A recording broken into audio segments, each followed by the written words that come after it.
बिस्मिल्लाहिर्रहमानिर्रहीम। अस्सलाम वालेकुम। एक नई सुबह, नया दिन, बहुत सारी ख्वाहिशों, उम्मीदों और ढेर सारी दुआओं के साथ आज का व्लॉग स्टार्ट करते हैं। और यहाँ पर ये पार्सल आया है दराज से। मेरी बेटी ने ऑर्डर किया था कुछ मेकअप का, तो वो ओपन कर रही है। वो मैंने मना किया था, मैंने कहा नहीं मंगवाओ, अभी कोई करीब करीब कोई ऐसा फंक्शन भी नहीं है। तो कह रही थी कि अभी सेल भी चल रही है, पता नहीं उस सेल से मंगवाया कि वैसे ही मंगवाया है। ये आई शेड का पैलेट है, और ये वैसे हम लोगों ने देखा था तो ये काफ़ी महंगा था, तकरीबन 3000 का। और अभी जो ऑर्डर किया है ये आया है तकरीबन कोई 700 में। तो पता नहीं वो जब सर्च किया था वही चीज़ है या दूसरी है, अब चेक कर रही हैं, देख रही हैं कि वही है। तो काफ़ी अच्छा है, लग रहा है अच्छा। मैंने उसे कहा था, मैंने कहा अगर सही चीज़ ना आई ना, फिर देखना मैं क्या करती हूँ, नहीं मंगवाओ। ऑनलाइन चीज़ें कभी सही आती कभी नहीं आती, लेकिन अल्हम्दुलिल्लाह हम लोगों ने जितनी भी चीज़ें मंगवाई हैं वो हमारी सही आती हैं। तकरीबन कोई एक आध इस तरह का केस हुआ होगा, लेकिन काफ़ी हमारी चीज़ें अच्छी आती हैं माशाल्लाह से। और आजकल तो सेल और अच्छी चल रही है वहाँ पर। और इसके बाद मैं बना रही हूँ यहाँ पर मछली का सालन बना रही हूँ। मुझे फ्राई करनी थी, लेकिन मेरी सिस्टर को इस तरह से इसका सालन जो है वो पसंद है बहुत ज़्यादा, मेरे हाथ का ज़्यादा पसंद है। तो वो उसने फरमाइश की कि शोरबे वाला जो हल्का सा शोरबा होता है वो सालन बना दो।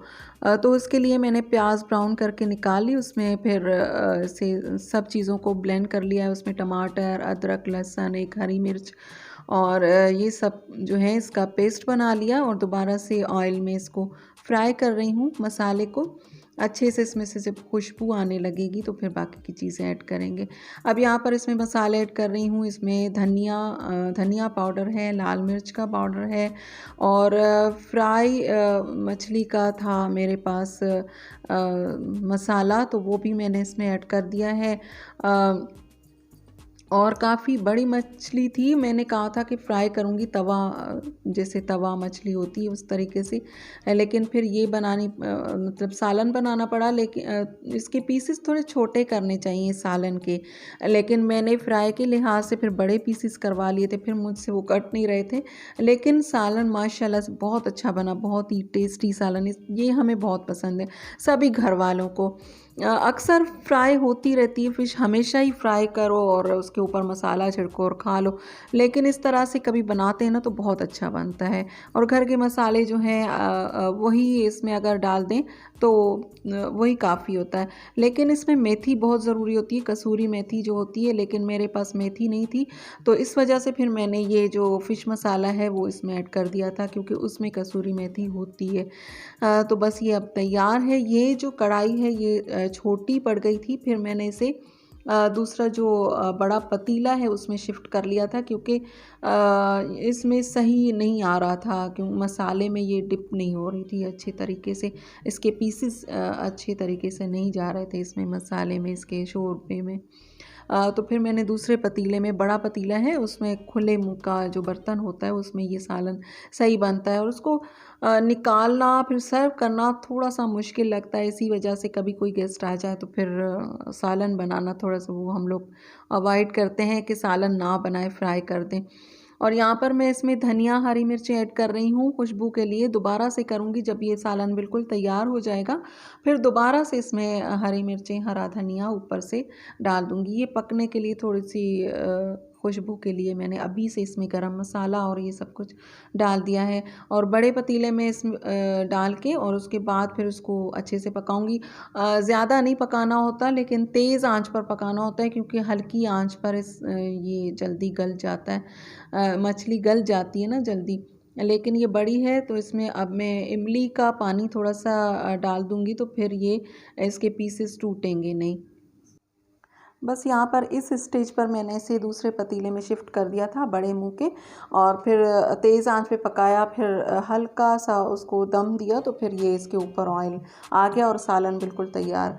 और ये हम लोग आ गए हैं काफ़ी फरमाइश पर, बच्चों की बहुत अरसे से फरमाइश कर रहे थे। अभी तो बस खाला के अपने पीछे ही पड़ गए कि आप मनाएं मम्मी को, हमें लेकर जाएं, हमें लेकर जाए, क्योंकि काफ़ी टाइम से हम लोग नहीं, काफ़ी टाइम क्या, ये छोटे थे तब हम लोग एक ही मर्तबा गए हैं, और अब ये जाना हुआ है जब ये माशाल्लाह से समझदार हुए हैं, क्योंकि इन झूलों में बैठने की परमिशन तब इन लोगों को नहीं थी। अब ये कह रहे हैं कि हम बैठेंगे इन झूलों में, और यहाँ पर ये जो रिस्ट बैंड होता है वो ले रहे हैं। और हम लोग आए हैं अलादीन पार्क, और काफ़ी टाइम से ये लोग कह रहे थे, लेकिन मैं इनको जब लेकर गई थी तब कुछ ऐसा था, मैंने कुछ ऐसा देखा था कि फिर मेरी हिम्मत ही नहीं हुई यहाँ जाने की। मुझे कुछ अच्छा नहीं लगा था, तो इस वजह से मैं नहीं गई थी, और इतने अरसे के बाद आई हूँ तो वही बात दोबारा से है। और जो लोग यहाँ पर जा चुके हैं उनको पता है कि मैं किस बात की तरफ इशारा कर रही हूँ, कि थोड़ा सा माहौल तो इंसान खुद बनाता है। ये तो हमेशा सब लोग कहते हैं कि माहौल तो इंसान खुद बनाता है, तो वाकई खुद बनाते हैं। जो लोग यहाँ पर आते हैं, ये जो कपल्स वगैरह, तो उनको ये होश नहीं होता कि बाकी की फैमिलीज़ भी आई होती हैं, और हम लोगों को थोड़ी सी केयर करनी चाहिए।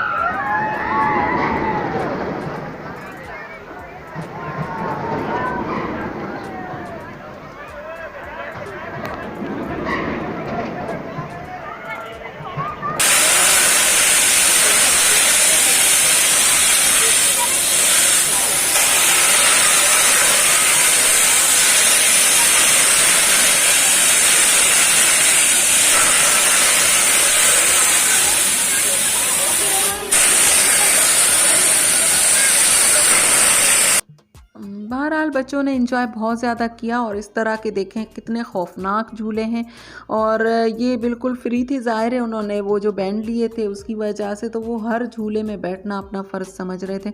मैंने कहा ना बैठो, मुझे तो इतना डर लगता है। जब से वो झूला गिरा था ना कराची में, जिसमें एक बच्ची की डेथ हो गई थी, तो उसके बाद तो मैं बहुत ज़्यादा डरती हूँ। और ये देखिए कितनी ऊपर तक जा रहा है, और फिर वो बस ज़ाहिर है अब खाला भी थी साथ में, और सब मिल गए थे कि नहीं जाने दो, फिर मैंने बैठने दिया। वैसे मैं बहुत ज़्यादा डरती हूँ। और इस तरह के ये तो फिर भी सही है, सही सीधा सा है, और जो गोल गोल होते हैं इस तरह के जिसमें चक्कर आते हैं, लोग ना वॉमिट कर रहे होते हैं, और पता नहीं उनकी हालत इतनी बुरी हुई होती है, लेकिन वो चढ़ते पता नहीं क्यों है, उनको पता नहीं क्या अच्छा लगता है। मैं तो कभी भी झूलों में नहीं बैठती हूँ। मेरे बच्चे जब छोटे थे तब इनके पापा लेकर बैठे थे, और मैं नहीं बैठती हूँ। मुझे तो बिल्कुल वो जो बच्चों की एक ट्रेन चलती है ना सीधी सीधी सी, मैं तो उसमें भी नहीं बैठती हूँ। मुझे पता नहीं अच्छा ही नहीं लगता है, पता नहीं मुझे पसंद ही नहीं है झूलों में बैठना। और मैंने देखा है लोग इतने शौक़ से बैठते हैं, और सब लोग बैठते हैं, अच्छा लगता है उनको। बहरहाल मैं नहीं बैठती। और ये है भूत बंगला, और इसमें भी लोग इतने शौक़ से जाते हैं और रोते हुए निकलते, पता नहीं जाते क्यों हैं इसके अंदर। और इसके दरवाज़े पर भी एक भूत बैठा हुआ है। और ये जो है ये यहाँ की मार्केट है, और बहुत रीज़नेबल प्राइस पर यहाँ पर चीज़ें मिलती हैं। वहाँ एक बाहर की तरफ है, और एक ये अंदर की तरफ है जहाँ पर झूले हैं वहाँ पर भी। यहाँ पर काफ़ी चीज़ें बहुत अच्छी थी। ये जग मुझे इतना पसंद आया, पहले मैं छोड़ के चली गई, फिर मैंने ले लिया, क्योंकि मैं प्लास्टिक आजकल अपनी ज़िंदगी में से प्लास्टिक को निकालने की कोशिश कर रही हूँ, लेकिन इतनी खूबसूरत खूबसूरत चीज़ें होती है प्लास्टिक की कि दिल चाहता है कि ले लें। तो ये जग इतना अच्छा, इतना प्यारा सा, खूबसूरत सा लग रहा था। फिर मैं पहले तो देखकर मैंने छोड़ दिया, फिर मैंने वापस गई लेने के लिए, मैंने कहा नहीं मैं लूँगी। और रेट जो हैं वो बहुत अच्छे रेट हैं, बहुत कम, क्योंकि ज़ाहिर है कोई आएगा ख़ास तौर पर इनसे यहाँ पर शॉपिंग करेगा, तो कुछ वो लोग इस तरह का देंगे तो लोग आएंगे।